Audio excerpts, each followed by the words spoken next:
In this lecture, what we will do, if the user is registered or login, whatever profile they are having, we are just going to access that user profile. So basically, we are just going to load registered or login user information. So first, let us see in the demo.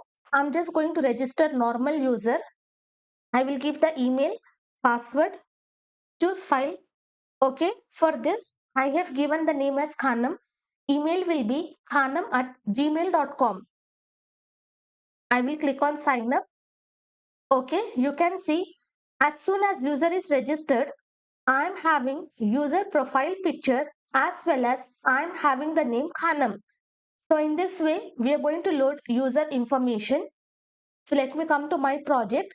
Now, even if we register, you can see we are not having any user information. Now I will be closing all the backend files. Instead, I'm just going to open user_slice.js. Inside this, we are going to create one function. Below this, I will write export const function name. I will write load user. Then I will be passing this create async thunk. Action type, I will write user/load user. Then second, I will be passing this callback function. And here I do not need any payload. I will be passing underscore. Second, I will be passing reject with value. Okay, this entire thing is same what we have defined in other functions. And inside this, we are going to write this try and catch block. And for catch block, I will copy this exact same thing. And inside this, I'm just going to paste. And for login, you can see I have not changed the message. Inside this, I will write login failed. Let me just come to add cases, and for login, here I will be writing login. Okay, just change the error messages. Previously we have not changed. Now here I'm just going to search for user controller.js, and inside this we have created this function. Let me just scroll up. This is the function get user details, using which we are just going to access logged in user info. Now I'm just going to open user routes.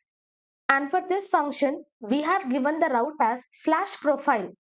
So inside this try block, I'm just going to access that const. I will destructure data, await, axios dot, let me see what request. And this is nothing but post request. I will be passing post.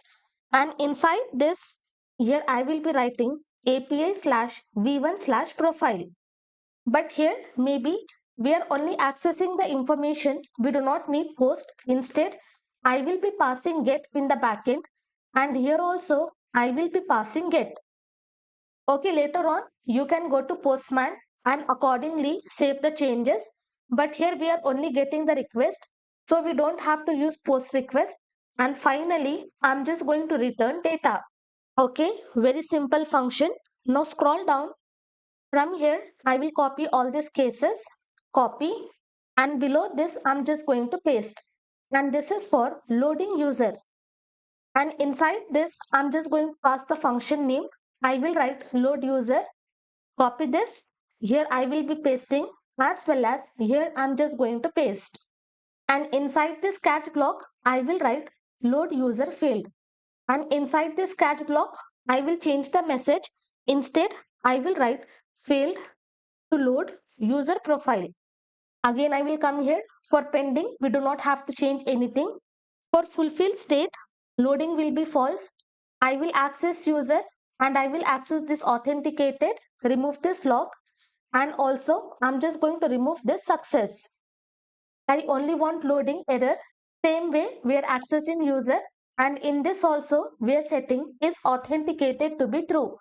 If you do not give this, then also fine, but let us keep.